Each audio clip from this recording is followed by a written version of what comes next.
Play clock at 5. Pass is intercepted at the goal line by Malcolm Butler. Unreal. Amazing. Podcast Patriotas, do fã-clube oficial dos Patriots no Brasil.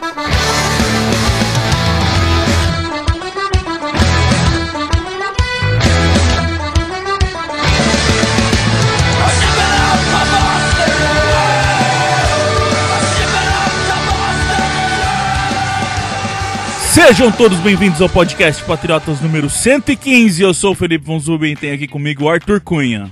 E aí, Felipe, tudo bem? Mais uma vitória, semana de bye garantida nos playoffs e vamos que já tá chegando na pós-temporada. Ó, o Sidney resolveu tirar umas férias de Natal com a família dele. Então temos aqui Eduardo Morgado do Patriotas também. Primeira vez, né, Edu? Isso, primeira vez aqui. Só tenho a agradecer aí vocês pela oportunidade de estar estreando aqui no podcast. Vamos aí. Pois é, o Edu já faz parte da nossa equipe. Quem já percebeu aí, ele tá escrevendo texto já o ano inteiro. Mas em podcast é a primeira participação do Edu. Seja bem-vindo pra gente falar dessa vitória contra o Buffalo Bills. Vitória importante. A gente falou aqui, falou em ao vivo, falou semana passada o quanto esse jogo era importante pros dois times. E mais uma vez, os Patriots em casa, o Tom Brady em casa não sabe o que é perder para o Buffalo Bills. E isso aconteceu novamente, mais uma vitória de New England. Vamos aos recados. Arthur, temos os campeões do Fantasy das 3 ligas, certo?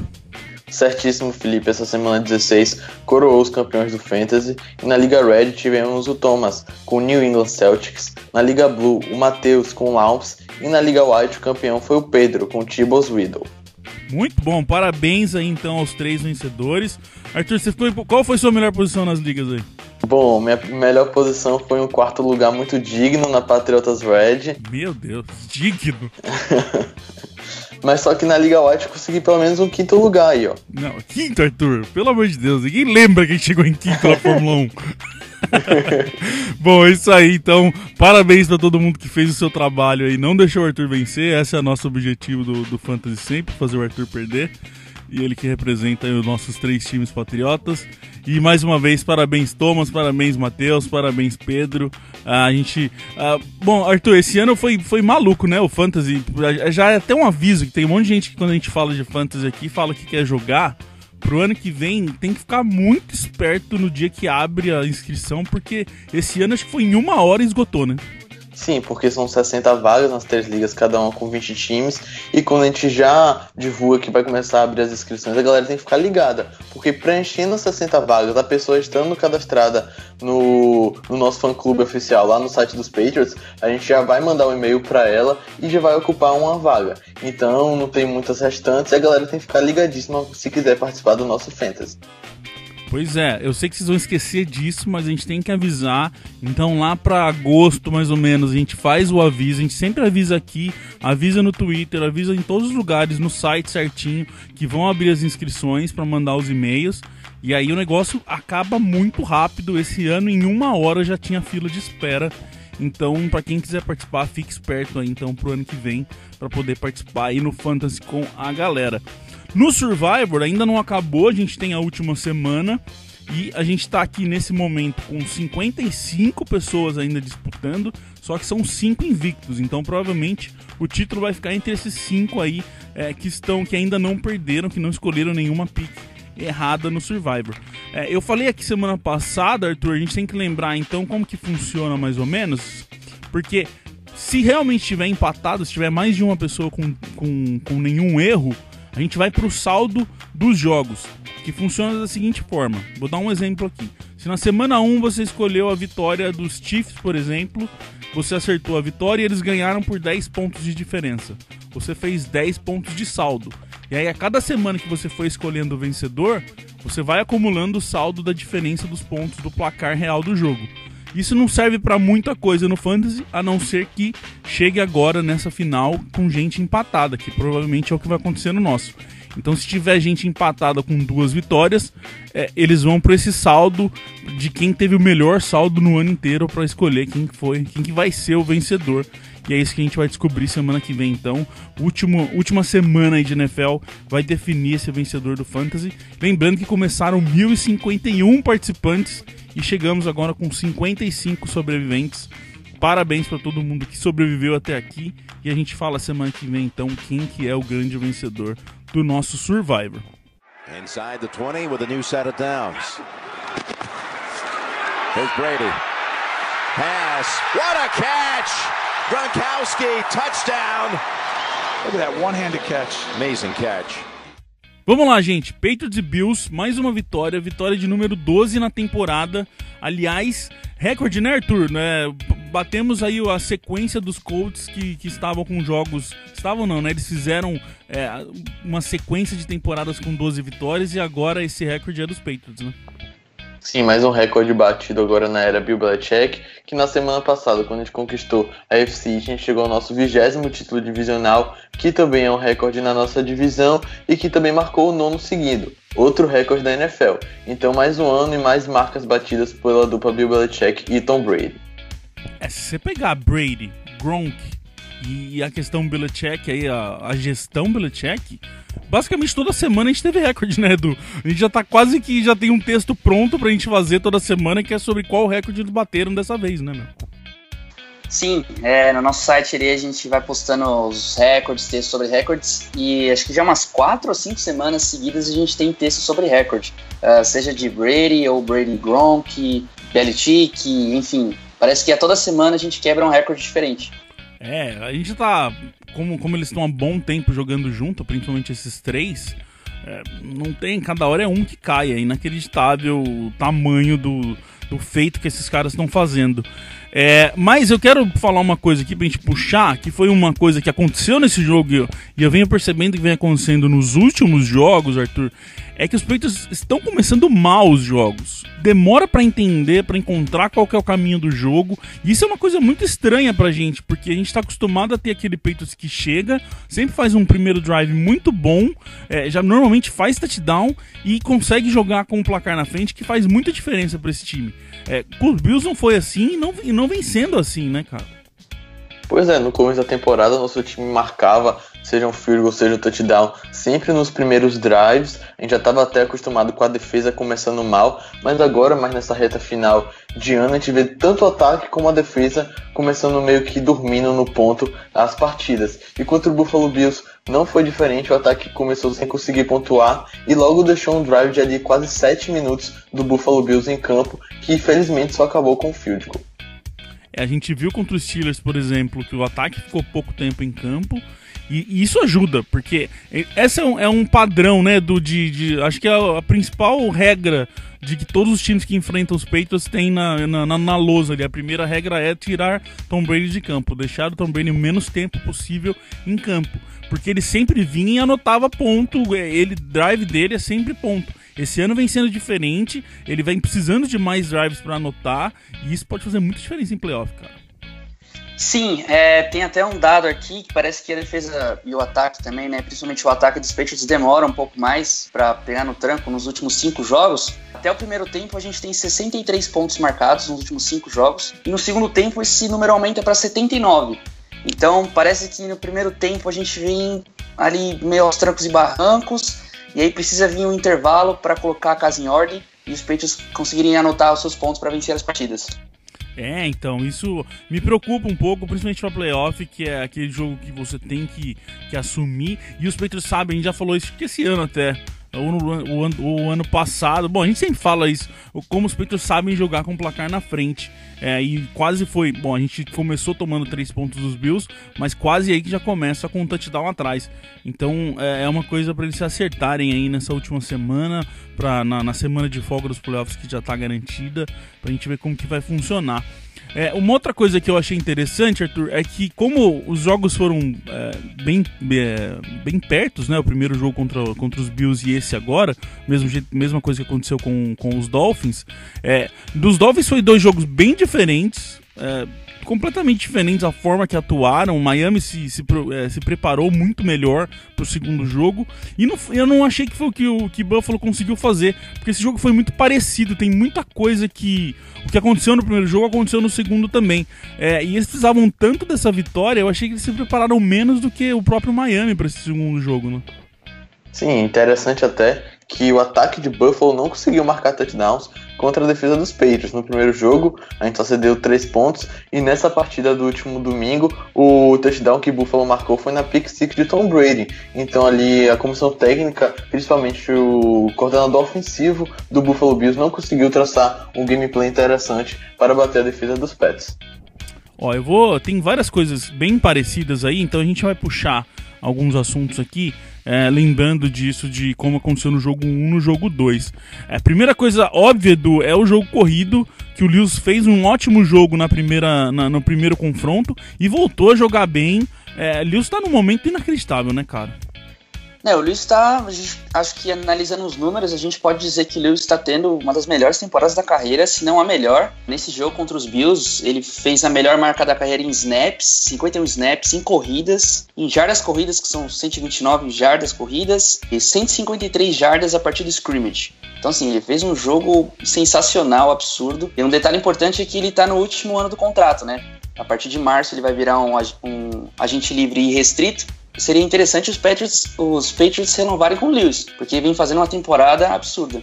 E aí a gente começa já... Vai ser mais assunto pra gente falar depois de playoffs e tal, mas vai ser interessante aí, porque como você disse, ele tá livre pra fazer o que ele quiser, e vamos ver o quanto... Eu sinto o Lewis gostar dos Patriots. Os Patriots deram oportunidade pra ele depois das lesões e tal, mas ele pode ter vai ter muito time querendo o Lewis aí, hein, Arthur? Porque o ano dele vem muito bem, como o Edu falou aí, os números desse jogo, o melhor da carreira dele, são inacreditáveis. 2.83 jardas depois do contato que o Lewis teve nesse jogo, cara. Eu acho que vai ter muita gente querendo o John Lewis no time, hein? Pois ele é um jogador muito, mas muito ágil, e pode atrair times que atuam mais com running backs, que não tem quarterbacks tão confiáveis. E nessa questão de manter ou não manter o Lewis no elenco, claro que eu sou favorável à sua permanência, mas a gente tem que também ver a questão do Burkhead, que está em uma ótima temporada e também tem contrato expirando. Um jogador aí que pode ajudar nessa renovação do Lewis e do Burkhead é a possível saída do Mike Gillislee, que não vinha atuando essa temporada, jogou contra o Buffalo Bills, que a gente já vai falar daqui a pouquinho dele, mas se os Patriots o dispensarem em 2018, vão economizar quase 2,5 milhões no salary cap e não vão ter que pagar nenhum dead money, e aí já pode ser uma opção para manter os 2 running backs principais do elenco. Então, o Gillislee voltou para esse jogo, não jogava desde outubro, teve poucas, assim, ele participou de 21% dos snaps, foi até bastante, se a gente for pensar do quanto de não estarem nem querendo usar ele, mas foi muito mais por não ter o White e não ter o Burkhead no jogo, então eles tiveram que usar o Gillislee. Eu até chamei a atenção no ao vivo de o quanto o Bolden iria participar nesse jogo, porque se o Bolden participasse bastante, acho que ia ser uma indicação bem séria do tamanho do problema que o Gillislee tem nesse time, mas o Bolden participou de 5 snaps só. Então o Gillislee foi lá e participou de 21% e marcou touchdown. Ele conseguiu 2 corridas boas ali, mas é isso que você falou, né, Arthur? O grande problema dele é que os outros 2 estão jogando muito bem e não vamos ver o que eles vão fazer com esses 3 caras aí. Eles encontraram, ficou claro que antes da temporada eles entendiam que o power run ali, as corridas perto da end zone iam ser necessárias, ter um cara mais forte, um cara mais específico, que era o Gillislee, e ficou claro que eles entenderam que o Burkhead sabe fazer isso, consegue fazer isso, e aí então o Gillislee passa a não ser tão mais interessante nesse time. Essa é uma questão bem, bem legal pra gente acompanhar, vai ser pra gente acompanhar na off-season. E pra mim, cara, uma das coisas que vem ajudando muito, principalmente nesses 2 jogos contra os Bills, para esses caras correrem bem, é o Eric, que atuou bem de novo. O Allen, quero chamar a atenção aqui, o Allen fez um ótimo jogo em bloqueios, ele bloqueou muito bem nesse jogo, e principalmente Shaq Mason, né, cara? O Shaq Mason está destruindo qualquer cara que vem na frente dele. A temporada do Shaq Mason é uma coisa absurda se a gente for pegar a evolução dele. No primeiro ano era um jogador muito cru, que não sabia bloquear para passe, porque vinha de uma universidade que era extremamente voltada para o jogo corrido, e desde então vem evoluindo muito, mas muito mesmo, e para mim é nosso principal jogador de linha ofensiva nessa temporada. E é interessante que o começo do ano, Edu, com a OL jogando mal, o Mason era o único que jogava bem, e então ele, vamos dizer, ele é o mais constante no ano. E se você pega os números da OL no ano passado, que a OL foi bem, o Mason foi o pior jogador do ano passado.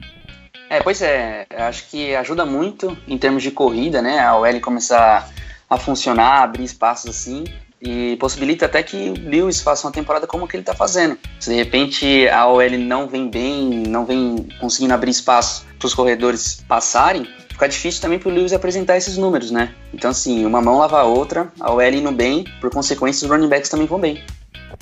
Terceiro jogo na temporada com mais de 190 jardas. Os Patriots tiveram 193 jardas corridas nesse jogo. Então acho que isso é pra mim, a grande notícia do ano, que é um ataque dos Patriots que sempre se baseou em Tom Brady lançando para outros jogadores. A gente teve o ano passado o Blount correndo muito bem, ajudando, e esse ano a gente falou bastante aqui já em várias vezes, um jeito diferente de correr, com jogadores mais diversificados, mais completos, e que conseguiram dar conta do recado também junto com a OL, que melhorou bastante. Isso não acontecia desde 1985, que os Patriots não tinham 3 jogos com mais de 190 jardas corridas. Então isso mostra como é um novo ataque, que sofre de vez em quando nos passes agora, mas que tem um jogo corrido que segura a bronca ali. Uma outra coisa que eu quero falar aqui, Arthur, é a questão do front seven, que pressionou bem. Aliás, a gente até quase não falou disso semana passada. Achei até que depois que eu fui ouvir o programa, eu fiquei até arrependido de a gente não ter puxado isso, que contra os Steelers o front seven conseguiu pressionar. Naquele jogo contra os Bills, no primeiro jogo, também teve uma boa pressão, e novamente o front seven conseguiu atuar, teve um jogo bom, né?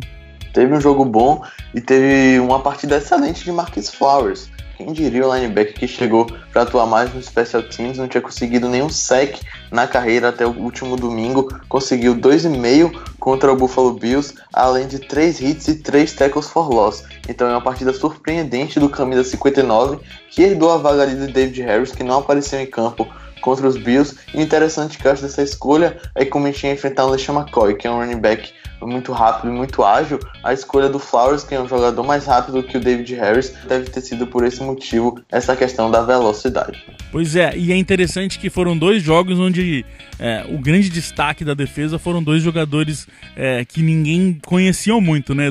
No primeiro o Lee, e agora o Marquis Flowers, que chegou para ser um Special Teams e vem ganhando espaço nesse meio de campo aí sem o Van Noy. Você acha que na volta do Van Noy aí para os playoffs, onde a gente deve ir com um time mais certo, você acha que o Flowers pode ser a dupla com o Van Noy aí no lugar do Roberts? Olha, eu acho que pelo que vem se desenhando, sim, né? Ele vem sendo um linebacker muito atlético, mostrando velocidade. Flowers, bem como o Arthur falou, ele acaba sendo mais rápido, mais ágil do que o Harris, e tem tudo para ser titular com o Van Noy, sim, para esses playoffs. É uma grata surpresa, principalmente na posição de linebacker, né? A gente vem enfrentando dificuldades. No podcast, semana após semana, a gente vem alertando quanto à posição de linebackers, o quanto é importante, o quão vem dificultando o trabalho da defesa. E o Flowers é uma ótima surpresa que a gente tem nesse final de temporada regular. Tudo tava parecendo perdido, e daí o Flowers vem mostrando um futebol muito agradável. Tomara que faça uma boa dupla com o Van Noy para os playoffs, porque é o que a gente vem precisando. Pois é. Uma outra coisa que funcionou no front seven que eu quero puxar aqui foi os jogadores da DL. As corridas, a gente sempre, desde o March ali, a gente vem alertando como essas corridas por fora, como proteger o edge vem sendo um problema nos Patriots. E interessante que os Bills correm normalmente muito mais pelo centro da linha, e eles começaram esse jogo atacando as laterais, porque é uma das fraquezas dessa defesa. Começou funcionando para eles e foi um dos maiores ajustes, né, Arthur, desse jogo, porque a partir do momento o Flowers conseguiu, ele normalmente protege bem o edge dele, o Wise conseguiu proteger muito bem. Ele não trabalhou em taclear o jogo corrido, mas ele conseguiu pelo menos ocupar o edge e fazer com que o McCoy não funcionasse, ou pelo menos fazer com que outros jogadores chegassem e protegessem esse edge. Isso foi um dos ajustes que eu mais percebi na defesa e que o Buffalo não tinha pra onde correr daí, né? Sim, a gente viu esse efeito nos números, porque o Buffalo Bills, que é um time extremamente que só utiliza seu ataque terrestre, não conseguiu passar de 90 jardas contra uma defesa contra a corrida que não é boa dos Patriots. A gente vem tendo dificuldade nesse setor, mas só que contra os Bills no último domingo, com essas mudanças, com esses ajustes no edge que você mencionou, a gente conseguiu atuar melhor. Destaque para o Flowers também, que teve 3 tackles for loss, e principalmente Brown. O Guy teve um bom jogo, mas o Brown vem mais uma vez num ótimo jogo. O Brown vem crescendo nesse final de temporada, desde que ele perdeu aqueles, que acho que foram 2 ou 3 jogos, não lembro agora exatamente quantos jogos, que ele perdeu por lesão. A gente já sentiu a falta dele, mas o Brown vem crescendo de produção e vem atuando também, pressionando o quarterback, que isso é ótimo pra gente, pra ele. Mas daí começa a ter, nesse jogo principalmente, foi onde o McCoy não tinha muito pra ir, porque as laterais estavam sendo meio ocupadas e no meio ali, que é onde ele normalmente gosta de ir, tava o Brown e o Guy pra parar essas corridas dele. Então eu achei um bom jogo do front seven, principalmente protegendo aí a nossa principal, nossa maior falha aí, que é essas corridas por fora.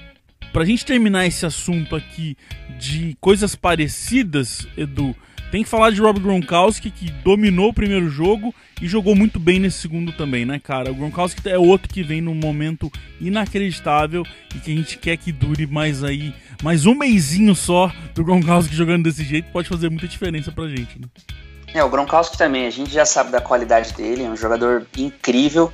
E uma história interessante que eu acabei lendo do Mike Reese, ele falando que na jogada do touchdown do Gronk era inicialmente para ser uma jogada de corrida. E aí o Brady fez uma leitura da defesa, viu que tinha na lateral um espaço e que o Micah Hyde ia ser o camarada que ia cobrir o Gronkowski. E a diferença de altura dos dois é uma coisa significativa. O Micah Hyde tem 1,82, o Gronkowski tem 1,98. Então ele deu um toque pro Gronkowski e falou assim, vou fazer um back shoulder pass para você. E daí na coletiva ele falou que ele colocou muito para fora o passe. E por um segundo assim ele não acreditou que o Gronkowski fosse conseguir a recepção e ele foi lá, se esticou tudo com uma mão só, conseguiu fazer a recepção, colocar os 2 pés. A fase que vem vivendo o Rob Gronkowski assim, é uma coisa incrível. Aquele jogo contra os Steelers também, naquele drive final, com 3 recepções seguidas, é um cara que vem fazendo a diferença no ataque assim. Anima muito saber que a gente pode contar com o Gronkowski nesse final de temporada e nos playoffs, quem sabe aí no Super Bowl, né? Pois é, e Arthur, a gente falou semana passada aqui de quem tinha medo de como ia ser esse Buffalo Bills contra o Gronkowski, por conta de todo aquele problema do primeiro jogo, e ainda bem, né, cara, eles foram profissionais, foram atletas e entraram em campo sem pensar nessa questão de revanche. Pelo contrário, a gente até pôs no Twitter ali, tem uma imagem que uma hora o Brady tenta um dos sneaks e um jogador do Bills vai lá e dá uma cumprimenta ele. Isso foi muito legal de ver e ainda bem que isso aconteceu, né, cara? A NFL não pode chegar nesse ponto de revanche, né, meu?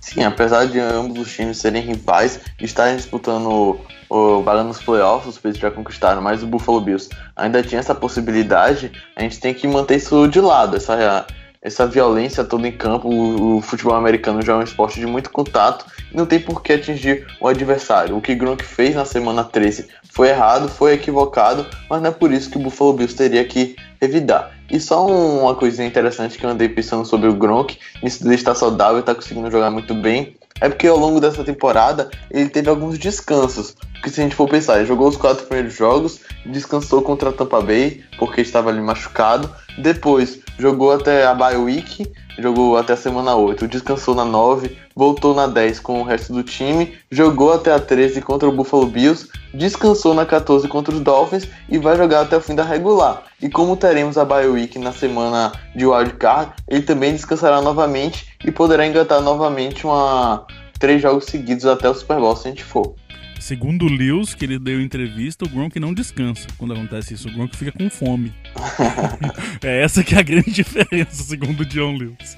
O que também foi parecido nos 2 jogos, mas de forma negativa, senhor Eduardo Morgado, foi o senhor Brady tendo interceptação nos 2 jogos. Isso repetiu aí, ele sofreu aquela no primeiro jogo, que não foi tanta culpa dele, vamos dizer assim, porque teve aquela questão toda ali da segurada no Gronk. E nesse segundo jogo ele teve interceptação, a pick six, e vem aí numa sequência de 5 interceptações em 5 jogos. É complicada essa questão do Brady, 5 interceptações em 5 jogos.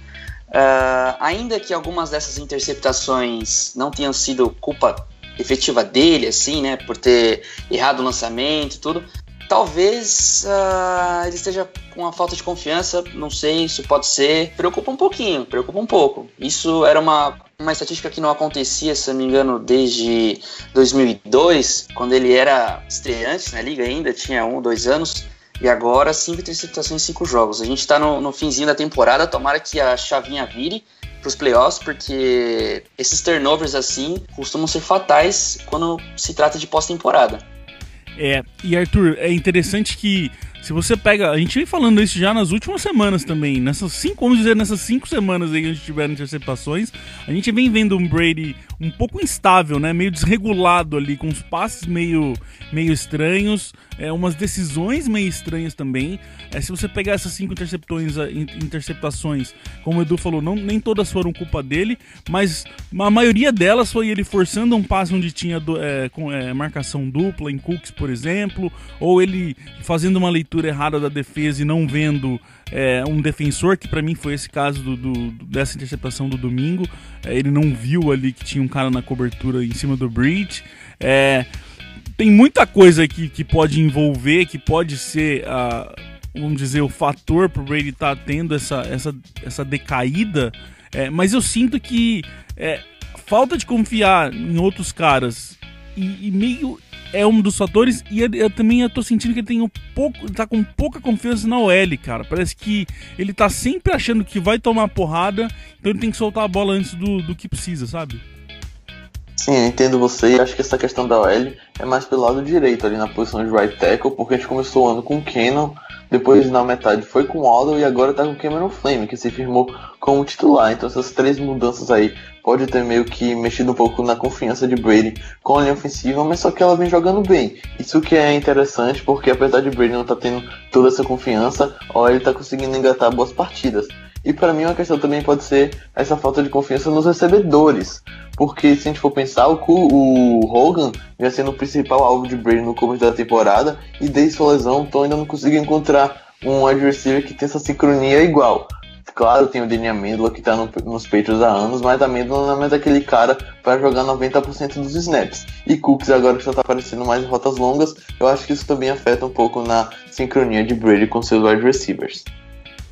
Pois e é isso que você falou, a OL vem jogando bem, ela não vem jogando super mal pra ele ter esse, vamos dizer, entre aspas, esse medo, mas eu acho que ele tá com essa sensação do começo do ano onde ele apanhou pra caramba, e aí pode ser que ele ainda esteja achando que não vai rolar, sabe? Eu tô sentindo que ele solta a bola antes do que precisava. E essa questão dos receivers que você disse é uma coisa também que é daquelas coisas que a gente não consegue entender muito bem. Eles trouxeram o Kenny Breach, que é um cara diferente, um cara grande, 2 snaps só no primeiro jogo, e aí eu falei, bom, pelo menos era a minha sensação, eles vão usar mais o Breach nessas 2 últimas partidas, pro Breach entrar pronto pros playoffs, pelo menos entendendo melhor pra ele ser um fator nos playoffs. Mas os caras colocam ele em 9 snaps, Arthur, nesse jogo, vai ser mais uma vez, vai ser igual o Michael Floyd, que trouxeram pra basicamente nada? Porque o Michael Floyd ano passado houve uma grande expectativa sobre a presença dele, mas só que ele só apareceu ali nos últimos jogos da temporada regular e nos playoffs foi inativo em quase todas as partidas, se não me engano. Ele nem entrou em campo no Super Bowl. Então o Breach, a grande diferença é que são 2 anos de contrato, não só o que nem o Floyd, e pode haver essa projeção já para 2018, mas eu concordo com você, ele tem que ser um jogador mais envolvido no playbook e principalmente na red zone, porque é um jogador alto e com porte físico avançado para um tamanho normal de wide receiver. Pois a gente tá precisando de um receiver que apareça por causa de todas essas lesões, E é inútil, é idiota você querer fazer uma projeção pro cara, você trazer o cara pra preparar ele pro ano que vem, sendo que a gente precisa de receiver. E eu entendo que é uma das coisas clássicas desse ataque dos Patriots, que é todo receiver que chega lá fala o quão complicado é entender, entrar no ritmo, mas é o que eu até falei isso no ao vivo. Eu imaginaria aí, pelo menos eu faria isso, eu envolveria o Breech em momentos de red zone cada vez mais. Toda vez que estivesse em red zone eu colocaria ele ali, para ele não precisar aprender o playbook inteiro. Para nessa reta final de temporada, se ele entrar no esquema da red zone, já vai ser, pelo tamanho dele, já vai ser ótimo a gente ter, que seja óbvio pra defesa que a hora que chega em red zone vai ter o Kenny Breech lá, não interessa, mas vai ser mais fácil pra ele se integrar no ataque, o ataque vai ter um jogador a mais, um jogador diferente, um Gronk e Breech aí, duas torres pra trabalhar na end zone, mas não parece ser o que eles estão querendo. É uma das coisas que eu mais quero prestar atenção nesse jogo contra os Jets, nessa última semana. O quanto vão pôr o Kenny Breech, porque até agora 11 snaps não tá ajudando em muita coisa ele se envolver com esse ataque. E de novo, não precisa ser o ataque inteiro, mas pelo menos na red zone eu acho que seria muito interessante a gente ter o Breech para esses playoffs. Um outro assunto que entra nessa questão de que foi parecido nos dois jogos, mas negativamente, é a questão do Cooks, essa questão dos receivers. Que o Cooks, mais uma vez, Edu, não conseguiu render contra os Bills. Ele teve 17 jardas em 2 recepções no primeiro jogo e 19 jardas em 2 recepções nesse segundo jogo. Ele passou as 1.000 na temporada, mas interessante como o Cooks como o Bills pelo menos está sabendo marcar o Cooks nesses dois jogos, né? Exatamente. Tem uma outra estatística que acaba complementando essa, que o Brady nesse jogo foi 0 de 3 de passes para mais de 20 jardas. E é curioso você ver que tem uma certa ligação quando o Brady não consegue jogar bem em passes longos e o Cooks meio que desaparece. Então assim, o Cooks parece ter uma dificuldade em rotas curtas, em recepções para menos de 20 jardas, ali 10 jardas, 15 jardas, passes um pouquinho mais curtos. E quando o Brady tem uma dificuldade no jogo, ele não consegue lançar muitos passes longos, Cooks acaba desaparecendo. E isso é uma coisa que ele precisa melhorar um pouco mais, precisa se mostrar mais ativo em passes curtos para ajudar o Brady também, para ser esse cara mais participativo também no jogo, porque uma vez que a secundária consegue marcar bem, consegue anular ele precisa de alternativas para conseguir as recepções. Ele não pode ficar só à mercê do Brady estar num dia legal de conseguir lançar passes longos ou não.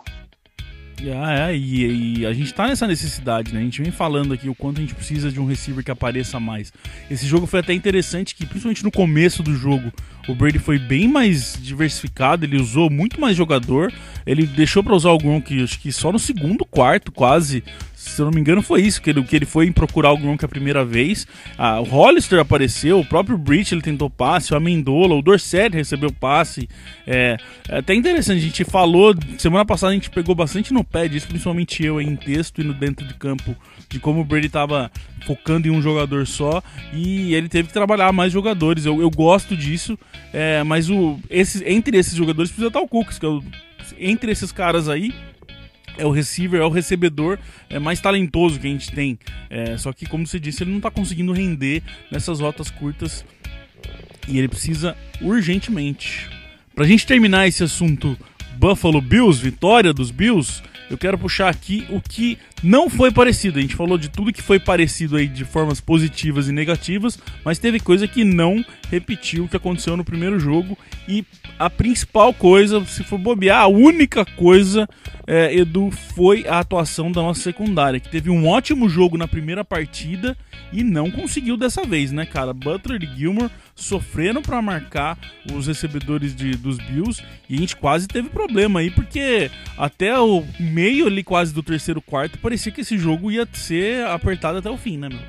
Exatamente. Butler e Gilmore foram dominados no jogo, né? Nas últimas 2 semanas, os cornerbacks cederam um rate de 123.9 para os quarterbacks, né? Isso era algo que no começo da temporada foi dito bastante aqui, que essa defesa parecia que estava transformando os quarterbacks em medianos em elite, e agora parece que esse trabalho está sendo feito pelos cornerbacks, né? Talvez o Benjamin tenha sido uma diferença, né? Até pelo tamanho, ele tem 1,95, Gilmore tem 1,83, Butler 1,80, Talvez ele tenha sido a diferença nessa cobertura aí. Talvez o Benjamin tenha escapado muito, 70 jardas em 5 recepções. É uma média de 14 jardas por recepção. Isso não pode acontecer. Não pode ser batido tão fácil assim Butler e Gilmore. Butler que está no último ano de contrato também. Então, se não ficar esperto, se não começar a render um pouco mais aí, talvez seja o último ano dele em New England. O Benjamin teve, como você disse, 70 jardas nessa partida. E lembrando que a gente enfrentou ele na semana 4, lá nos Panthers, e ele teve 104 jardas naquele jogo. Então o Benjamin conseguiu render bem nas 2 partidas. E o Thompson, que foi quem mais foi o maior pesadelo do Butler aí, teve o melhor jogo na temporada dele. Foi esse jogo contra, basicamente, ele foi basicamente Thompson contra Butler. E lembrando que, pra mim, você falou nessa questão do Benjamin ter talvez sido a diferença, pra mim foi, pelo menos pro Gilmore. Porque o Gilmore jogou muito bem no primeiro jogo, onde o Benjamin não tava. E aí, com esse tamanho dele, ele sofreu bastante. Arthur, eu tava olhando aqui os replays, principalmente das jogadas do Gilmore. A gente sabe que a galera já voltou a arrancar a cada fio de cabelo do Gilmore, a galera já tá tirando pra fazer ele sofrer o máximo que ele pode, se eles pudessem.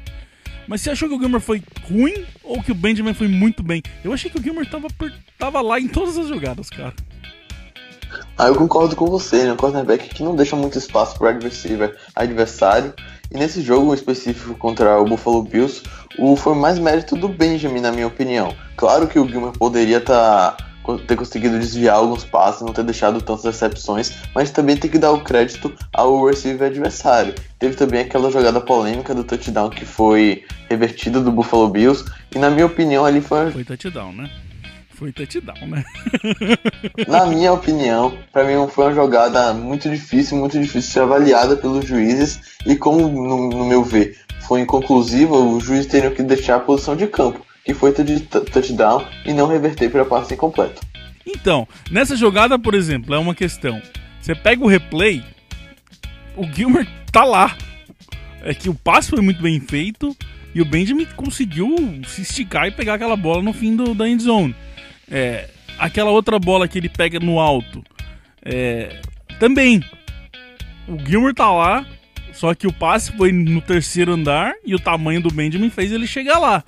É aquela coisa, o Gilmore não consegue mudar de tamanho, ele não consegue crescer de uma semana para outra para enfrentar o cara. Então não tem muito o que a gente fazer, tipo, é um grandalhão que a gente tinha do outro lado que alguém tinha que marcar ele. E acabou pro Gilmore, que é a função que ele veio para fazer. Mas eu acho assim que não interessa, pelo menos o nosso elenco, não interessa quem tivesse marcado o Benjamin, teria sofrido. Então, eu sei que a maioria, mais da metade de quem tá ouvindo agora deve estar me xingando, porque todo mundo odeia o Gilmore, e a gente normalmente vem aqui tentar achar desculpas pro Gilmore, mas eu realmente acho, vocês podem discordar, eu realmente acho que foi muito mais mérito do Benjamin do que falha do Gilmore. E como o Arthur falou, não que isso pode acontecer, isso não pode acontecer, a defesa tem que achar um jeito, mas aconteceu. E beleza, pra mim foi mais, eu senti o Butler muito mais perdido nas rotas, muito mais longe do marcador dele nesse jogo do Thompson. Acho que o Thompson dominou muito mais o Butler nessa questão de cortes, de velocidade e tal, do que o próprio Benjamin em cima do Gilmore, que pra mim, de novo, o Gilmore tava lá em todas as jogadas. Pra não falar só mal dessa secundária, por mais que principalmente os corners jogaram mal, o Chung jogou muito bem. Foram o cara que mais teve passe lançado nele, 10 passes lançados nele. Ele só cedeu 4 para 19 jardas. E um Chung que precisa entrar ele vem entrando numa sequência boa, né, e ele precisa, porque o começo dele não foi muito bem não, né? Exato, ele não teve um começo de temporada muito boa. Agora 4 passes cedidos só, 19 jardas, realmente são muito poucas jardas cedidas. É um cara que precisa crescer. O Chung, quando ele faz uma boa partida, é um cara que você escuta o nome dele, ele é muito ativo, você vê ele na jogada, ele desviando passe, na cobertura, um cara muito presente na defesa. E é importante que ele cresça, principalmente agora, né, nesse finzinho de temporada, que ele cresça de produção, ainda mais com o Butler não tão bem, se deu 83 jardas, é bastante jarda até.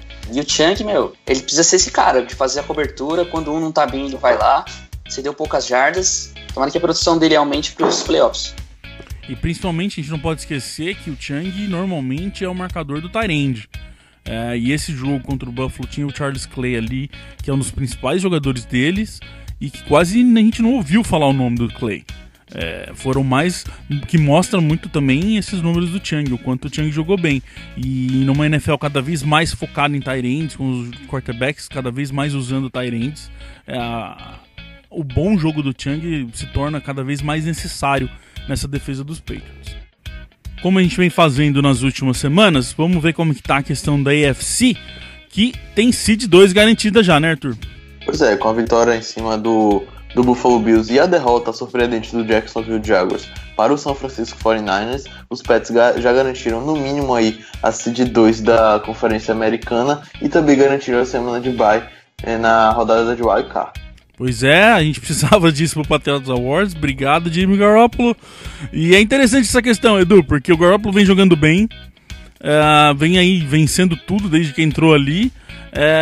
Por um lado, ele vencer esse jogo dos Jaguars foi importantíssimo pra gente, garantiu a seed 2, garantiu a folga, mas vem complicando aí a pique que a gente tem pra pegar pela troca dele, e vem cada vez ficando pior essa pique aí, com o Garoppolo jogando muito lá em São Francisco.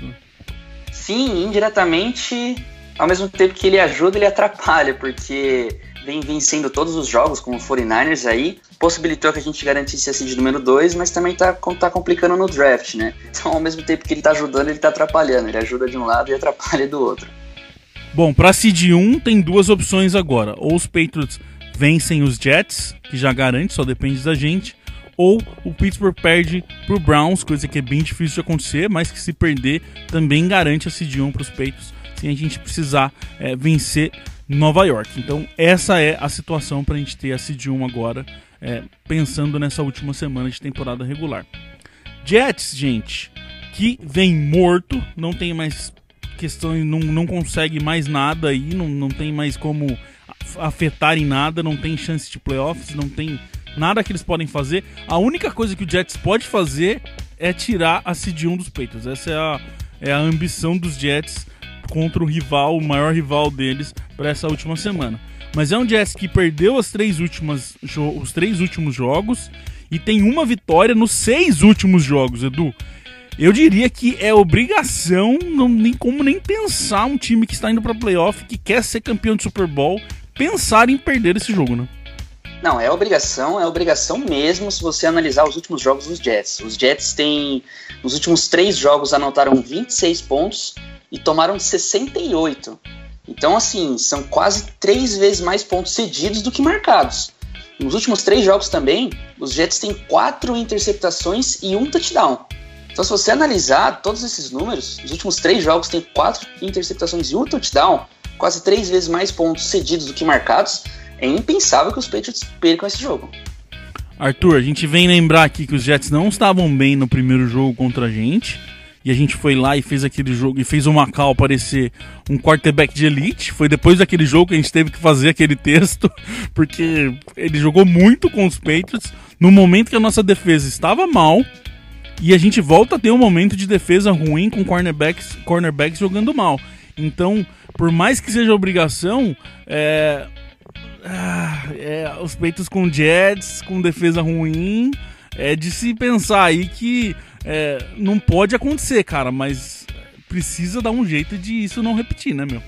Mas acho que a grande diferença é que o jogo na semana 6 foi lá em Nova York, e agora a gente vai jogar em New England, território que os Jets, nas últimas 6 partidas, saíram derrotados e que costumam tomarem lavadas quando jogam em Foxborough.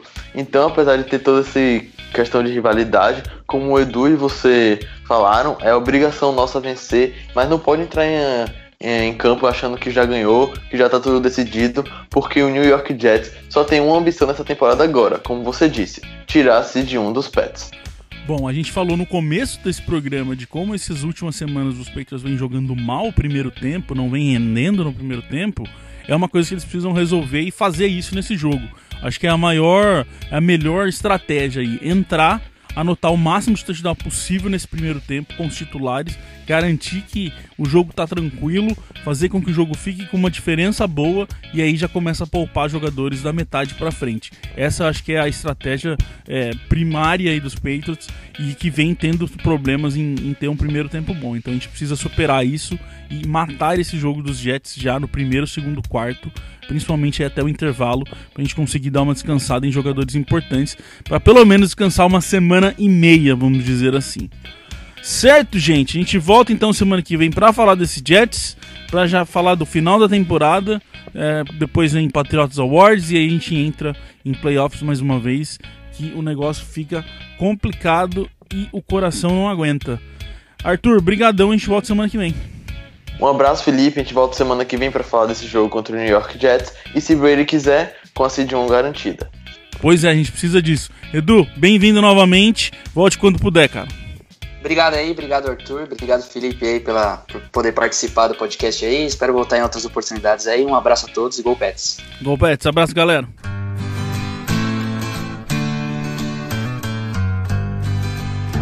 We love our New England Patriots and the way that they play as a team.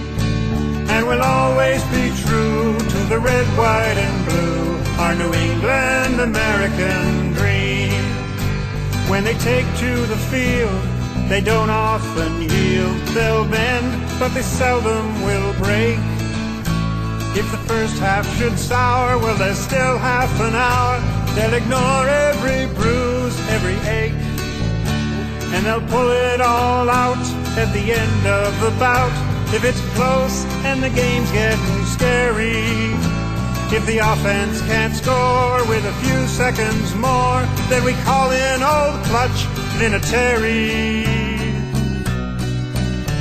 We love our New England Patriots and the way that they play as a team.